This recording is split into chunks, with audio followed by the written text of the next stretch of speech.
ಚಾಮರಾಜನಗರದಲ್ಲಿ ಮಲೇರಿಯಾದಂತಹ ಮಾರಕ ರೋಗ ಹಬ್ತಾ ಇದೆ. 30ಕ್ಕೂ ಅಧಿಕ ಪ್ರಕರಣಗಳು ಈವರೆಗೆ ಕಾಣಿಸಿಕೊಂಡಿವೆ.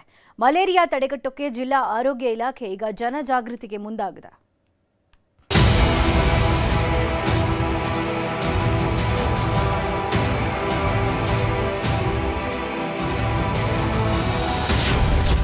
ಮಂಗಳೂರಲ್ಲಿ ಮಲೇರಿಯಾ ಆತಂಕ, ಜಿಲ್ಲಾ ಆರೋಗ್ಯ ಇಲಾಖೆ ಅಲರ್ಟ್. ಮಳೆಗಾಲ ಶುರುವಾಗ್ತಾ ಇದ್ದಂತೆ ಸೊಳ್ಳೆಗಳ ಕಾಟವು ತಪ್ಪಿದ್ದಲ್ಲ. ದಕ್ಷಿಣ ಕನ್ನಡ ಜಿಲ್ಲೆಯಲ್ಲಿ ಮಳೆ ಕಣ್ಣಾಮುಚ್ಚಾಲೆ ಆಟವಾಡ್ತಿದ್ರೆ ಸೊಳ್ಳೆಗಳ ಕಾಟ ಜನರಿಗೆ ಪ್ರಾಣ ಸಂಕಟ ತಂದಿದೆ. ಜಿಲ್ಲೆಯಲ್ಲಿ ಮಲೇರಿಯಾ ಪ್ರಕರಣವು ಜಾಸ್ತಿಯಾಗ್ತಿದೆ. ಹೊರ ರಾಜ್ಯಗಳಿಂದ ಕೆಲಸಕ್ಕೆ ಬಂದಿರೋ ಕಾರ್ಮಿಕರಲ್ಲಿ ಮಲೇರಿಯಾ ಕಾಣಿಸಿಕೊಂಡಿರೋದು ಆರೋಗ್ಯ ಇಲಾಖೆಗೆ ತಲೆನೋವಾಗಿದೆ. ಮಲೇರಿಯಾ ತಡೆಗೆ ಆರೋಗ್ಯ ಇಲಾಖೆ ಅಲರ್ಟ್ ಆಗಿದ್ದು ಜನರಲ್ಲಿ ಜಾಗೃತಿ ಮೂಡಿಸೋ ಕೆಲಸಕ್ಕೆ ಮುಂದಾಗಿದ್ದಾರೆ.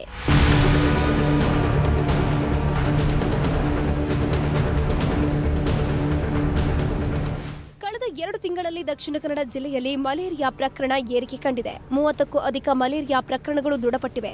ಈ ಪೈಕಿ 23 ಪ್ರಕರಣಗಳು ಹೊರ ಜಿಲ್ಲೆ ಹಾಗೂ ಹೊರ ರಾಜ್ಯದಿಂದ ಬಂದವರಲ್ಲಿ ಪತ್ತೆಯಾಗಿರುವುದು. ಮಳೆಗಾಲದ ನಡುವೆ ಮಲೇರಿಯಾ ಪ್ರಕರಣಗಳು ಹೆಚ್ಚುತ್ತಿರೋ ಹಿನ್ನೆಲೆ ಆರೋಗ್ಯ ಇಲಾಖೆ ಅಲರ್ಟ್ ಆಗಿದೆ. ಬಿಹಾರ, ಒಡಿಶಾ, ಛತ್ತೀಸ್ಗಢ ಸೇರಿದಂತೆ ಹೊರ ರಾಜ್ಯಗಳಲ್ಲಿ ಮಲೇರಿಯಾ ಪ್ರಕರಣಗಳು ಹೆಚ್ಚಾಗಿದೆ. ಹೀಗಾಗಿ ಹೊರ ರಾಜ್ಯಗಳಿಂದ ಕರಾವಳಿ ಜಿಲ್ಲೆಗಳಿಗೆ ಕೆಲಸಕ್ಕೆ ಬಂದಿರುವಂತಹ ಕಾರ್ಮಿಕರ ಮೇಲೆ ಆರೋಗ್ಯ ಇಲಾಖೆ ನಿಗಾ ಇರಿಸಿದೆ. ಮುಖ್ಯವಾಗಿ ನಾವು ಹೇಳೋದಿದ್ರೆ ಜಾರ್ಖಂಡ್, ಅಸ್ಸಾಂ, ಬಿಹಾರ್, UP ಮತ್ತು ಎಲ್ಲ ನಾರ್ತ್ ಈಸ್ಟ್ ರಾಜ್ಯಗಳು, ಈಶಾನ್ಯ ಭಾರತದ ಎಲ್ಲ ರಾಜ್ಯಗಳಲ್ಲಿ ಕೂಡ ಮಲೇರಿಯಾ ತುಂಬಾ ಜಾಸ್ತಿ ಇದೆ. ಸೊ ಅಲ್ಲಿಂದ ಬರುವ ಜನರಲ್ಲಿ ಕೂಡ ಈ ಲೇಬರ್ಸ್ ಯಾರು ಬರ್ತಾರೆ ಅವರಲ್ಲಿ ತುಂಬ ಮಲೇರಿಯಾ ರೋಗಿಗಳು ಕೂಡ ಬರ್ತಾ ಇದ್ದಾರೆ. ನಾವು ಎಷ್ಟೇ ಅವರನ್ನು ಹುಡುಕಿ ಅವರಿಗೆ ಸರಿಯಾದ ಸಮಯದಲ್ಲಿ ಔಷಧಿ ನೀಡಿದ್ರೂ ಒಂದಷ್ಟು ಜನ ಔಷಧಿ ತಗೊಳ್ಳುವಾಗ ಡಿಲೇ ಆಗ್ತದೆ. ಸೊ ಅವರಿಂದ ಮಲೇರಿಯಾ ಜಾಸ್ತಿ ಆಗ್ತಾ ಇದೆ. ಸೊಳ್ಳೆಗಳ ಉತ್ಪತ್ತಿ ತಾಣಗಳಲ್ಲೂ ಕೂಡ ಪರಿಶೀಲನೆ ನಡೆಸಿ ಜನರಲ್ಲಿ ಜಾಗೃತಿ ಮೂಡಿಸಲಾಗ್ತಾ ಇದೆ.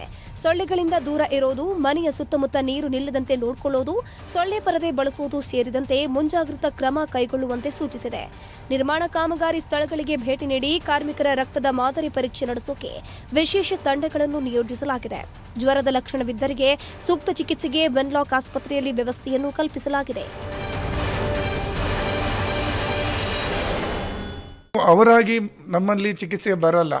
ಅವರು ತುಂಬ ದಿವಸ ಪ್ಯಾರಾಸಿಟಮಾಲ್ ಮಾತ್ರೆ ಅಥವಾ ಏನೋ ಅವರು ಕೆಲವೊಂದು ಕಂಪನಿಯ ಮಾತ್ರೆಗಳನ್ನು ತಗೊಂಡು ಜ್ವರ ಶಮನಕ್ಕೆ ಮಾತ್ರ ಮದ್ದು ಹೋಗ್ತದೆ ಹೊರತು ರೋಗ ಶಮನ ಆಗೋದಿಲ್ಲ.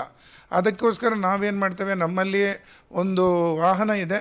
ಈ ವಾಹನದಲ್ಲಿ ಅವರಿರುವ ಜಾಗಕ್ಕೆ ತೆರಳಿ ಅವರ ರಕ್ತ ಪರೀಕ್ಷೆ ಮಾಡಿ ಒಂದು ವೇಳೆ ಅವರಲ್ಲಿ ಮಲೇರಿಯಾ ರೋಗ ಪತ್ತೆ ಆದರೆ ಅವರಿಗೆ ಕೂಡಲೇ ಅಲ್ಲಿಯೇ ಅವತ್ತೇ ರೋಗ ಪತ್ತೆ ಆದ ತಕ್ಷಣವೇ ಅವರಿಗೆ ಚಿಕಿತ್ಸೆ ನೀಡಲಾಗ್ತದೆ. ಇದು ಸರ್ಕಾರದಿಂದ ಕೊಡಲ್ಪಟ್ಟಂಥ ಒಂದು ಉತ್ತಮವಾದ ವ್ಯವಸ್ಥೆ ಇದೆ. ಒಟ್ನಲ್ಲಿ ಕರಾವಳಿ ಜಿಲ್ಲೆಗೆ ಸಾಂಕ್ರಾಮಿಕ ರೋಗದ ಭೀತಿ ಶುರುವಾಗಿದೆ. ಮಲೇರಿಯಾ ಲಕ್ಷಣಗಳು ಕಂಡುಬಂದ್ರೆ ಸುಮ್ಮನೆ ಮನೆಯಲ್ಲಿ ಕೂರದೆ ತಕ್ಷಣ ಆಸ್ಪತ್ರೆಗೆ ಹೋಗಿ ಟೆಸ್ಟ್ ಮಾಡಿಕೊಳ್ಳುವಂತೆ ಆರೋಗ್ಯ ಇಲಾಖೆ ಸೂಚನೆ ಕೊಟ್ಟಿದೆ. ಕ್ಯಾಮರಾ ಪರ್ಸನ್ ನಿಖಿಲ್ ಸುವರ್ಣ ಜೊತೆ ಕಿಶನ್ ಶೆಟ್ಟಿ, ನ್ಯೂಸ್ 18 ಮಂಗಳೂರು.